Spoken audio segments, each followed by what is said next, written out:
Hey y'all, welcome back. It's Wednesday, so you know We're winging winging it. Today we are going to share with you the 5 biggest mistakes we have made in RVing.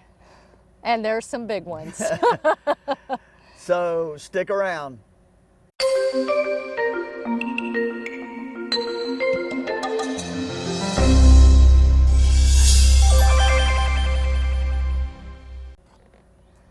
Okay, so before we get started, for those of you who are new to our channel, let me go over the rules of winging it.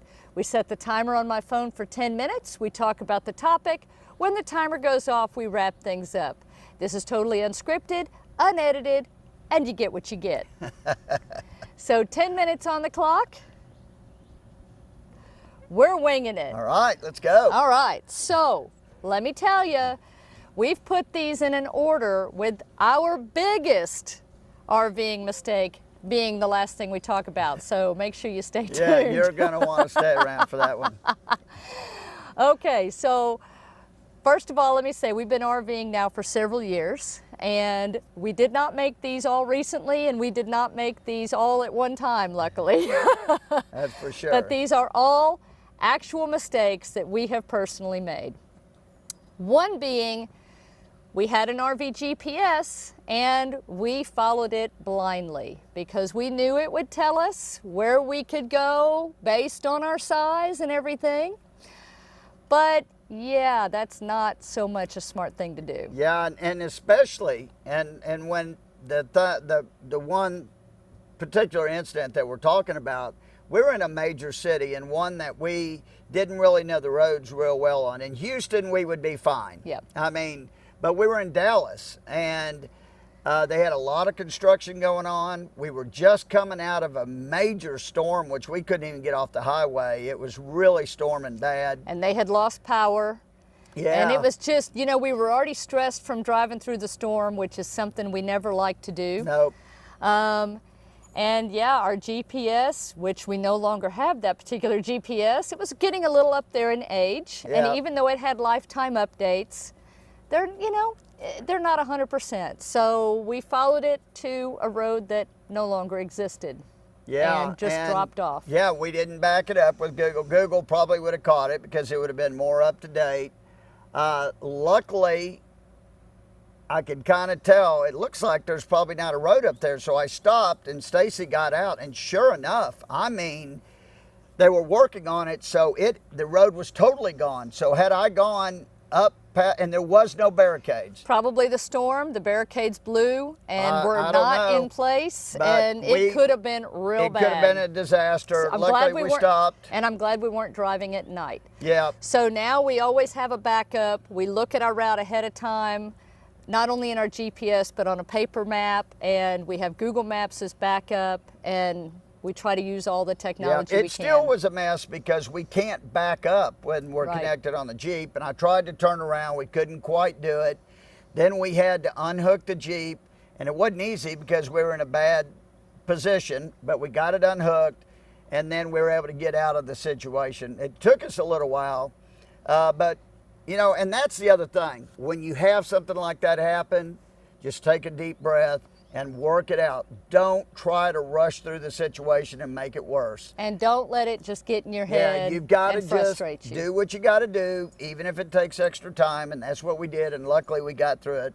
All worked out fine. Number 2. Okay, number 2 is when we were getting ready to leave one place, and I forgot where we were at, what we didn't do was look around the whole RV and make sure there was nothing like propped up against the RV, which is so rare. We've never, that's really rare for us to prop anything up on the RV, but we had propped up our bicycle rack on the RV. I don't know why, but we did. I guess while we were packing up, it was. Yeah, but so when I brought in the slide, it started to give me a problem. I could tell it was struggling, so I stopped and I ran out, and it was pinching that bicycle rack. And luckily, I stopped it in time before it did damage. But I mean, had I kept going, I think it would have done major damage. And so the key here is don't be in a hurry. Yes. You know, there's going to be some times where you don't follow your exact routine. You do something a little out of the ordinary. Take your time, walk around, check everything out every time you're packing up, just to be sure. Yep. Number 3, when you're pulling into a campsite, if it's a back in or a pull through or whatever, don't just look around you. You know, you look for rocks and you look for trees and you look for things that might be in the way. Make sure you look up, because one year, one stop, we were pulling in to a beautiful state park in Somerville, actually. This is years ago. And we pulled in, I get out, I spot, the trees are way over there, way back there. We're great. I'm pulling him back. She's telling me, come on back. And what I forgot to do was look up. And yes, there was a big old tree way out of our way to the side, but with a huge branch that reached over us and actually dipped down right where we were pulling into. Yeah. And I had him back the RV right into that branch. And see, I couldn't see it. The backup camera didn't pick it up either. And it kind of really dented up our ladder up there and then hit our back AC.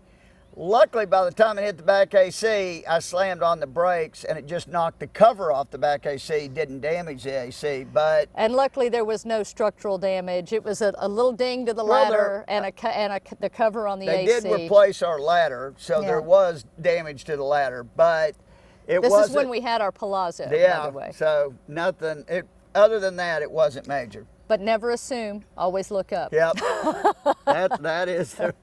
that's the definite word of advice. Number there. 4. Number 4.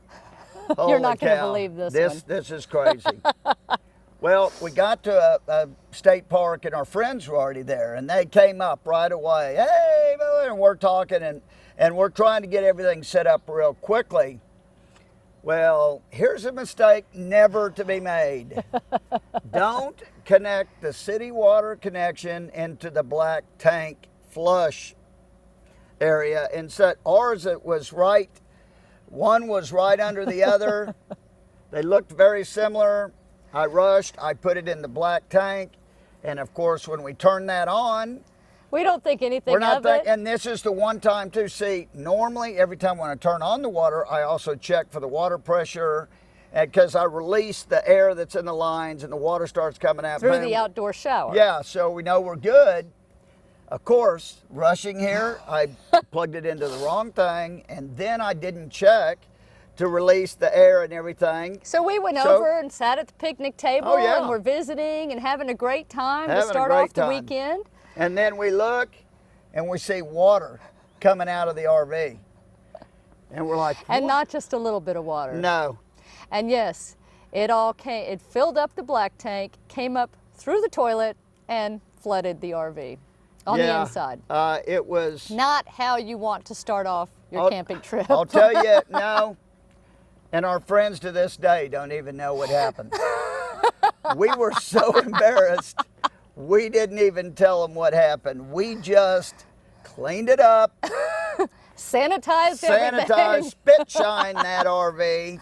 And luckily the black tank was empty. Well, it was empty and we always flush it and everything and we keep our black tank clean, but still it's black tank water. It's black tank, and it? Yeah, you don't want to make that mistake. So just don't rush again. When you have friends that are there, make sure you take care of the details. Believe me, we've never made that mistake again, and I hope you never make that mistake. But now, the Grand Poobah. Okay, so, yeah. We've never talked about this one. There's only a handful of people maybe that know this story before now, but now you're going to be in the know. Yep. So again, several years ago, we were taking a road trip up in the Texas Panhandle, and we had gone between Caprock Canyon State Park and Palo Canyon State Park, both fantastic parks. And this is, again, when we had the Palazzo, we were 35 foot long in the motorhome and we were towing the Jeep. We missed our turn. We were out in the country where there was nothing around, but there was a short dirt road that connected the road where we were at and the road where we needed to be, and we could see where we needed to be. Yeah, we're talking about, and the road was very level and stuff. That didn't appear to be a problem, and the road was probably 200 yards long. So we Right. thought, oh, we can do that. So, And it was very dry. yeah, at that point.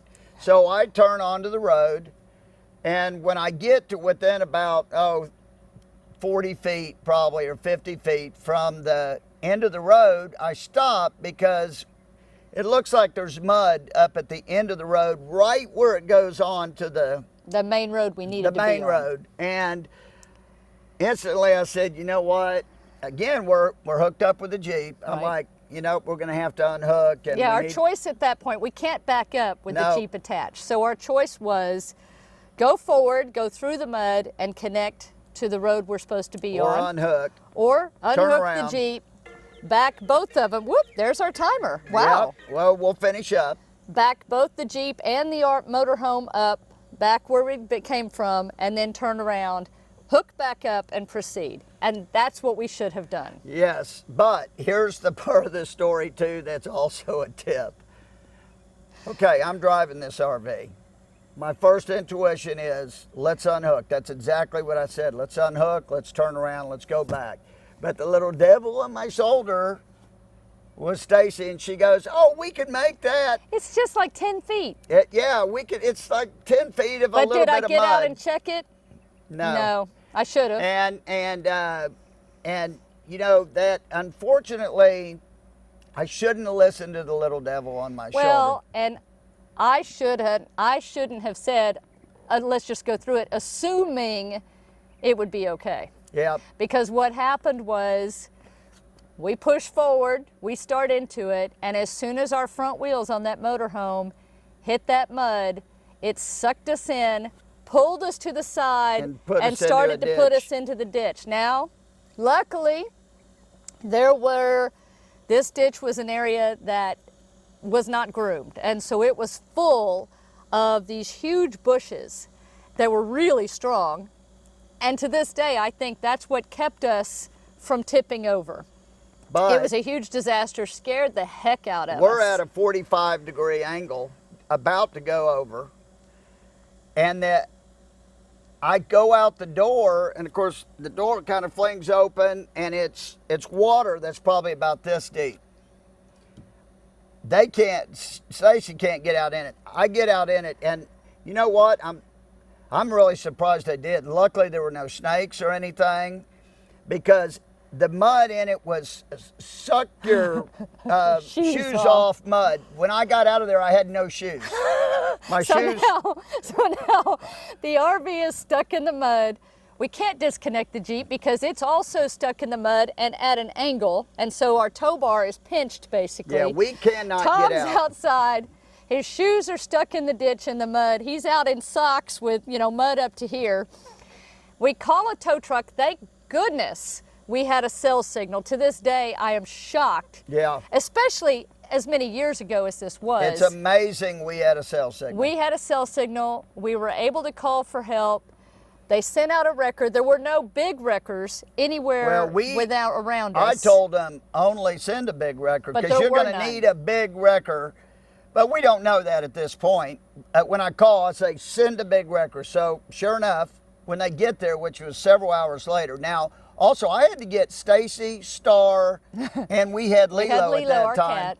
Out of the RV, but they can't go the same way I can. They have to come out the driver's window. So imagine me, now Star wasn't as big as she is now, but imagine me helping Star get out the driver's side window. And I had to grab her, pull her down. So long story short, because we're already over time, Yeah. it cost us about $450 to get towed a few feet to get out of the mud and Not back towed. on the road. What they actually Pulled. did was we set it up at a hard structure point in Winched the RV, out. in the corner, and I started the RV, and the RV helped, and his winch pulled just enough that we could get the leverage to literally, and mind you, we could not unhook the Jeep either because it was at such a point Right. that you couldn't unhook it. So we had to get the RV and the Jeep. Once the RV starts coming out, now the Jeep's starting to go in, but we got them out. Thank God, and no damage. No It was damage. unbelievable. And so we continued on our way, but I will say the funniest thing was when we got to Palo Duro Canyon on that trip, and Tom went in to check in, and I was with Star and Lilo, and they were both still a little bit panicked. People were literally walking by, looking at all the mud on the side of that Class Oh, it A looked like motorhome. we had gone mudding. And going, where the heck are they driving that thing? It was crazy. Don't do it. If you see No. mud on a dirt road, never assume. Take the time. If you need to disconnect, disconnect. Yes, don't try driving through it. Don't make that mistake. And to be honest with you, with all that happened, we got very, very lucky, because it could have just as easily been totally on its side. No way for them to pull us out like that. We would have had to wait probably 5 or 6 more hours for a big tow truck with a lot of damage. But that did not happen. That didn't so happen. We were very lucky. Yep. No, the big takeaways from this: take your time. Yep, Don't get in a rush. Never assume. never assume. And when something does happen that's not what you planned, because at some point it will, Oh, yeah. don't let it just get in your Well, head. you got to take a deep breath and just think about the solution, Right. not the problem. You just have to immediately focus on, how do I get out of this situation? Exactly. So we hope you've enjoyed. Meanwhile, it's a little warm here today. Yep. So we hope you've enjoyed these little stories on the mistakes we have made. Yep. All true. For sure. Some it- untold stories there. Yes. Hope it helps you avoid making those same mistakes. Please. Share it with your friends, and so they will avoid making those mistakes. Yeah, as people start getting out and about here, please don't make these mistakes. We will see you on Sunday, and until next time, y'all, keep on winging it. Absolutely. Safe travels. And happy camping. Bye. Bye.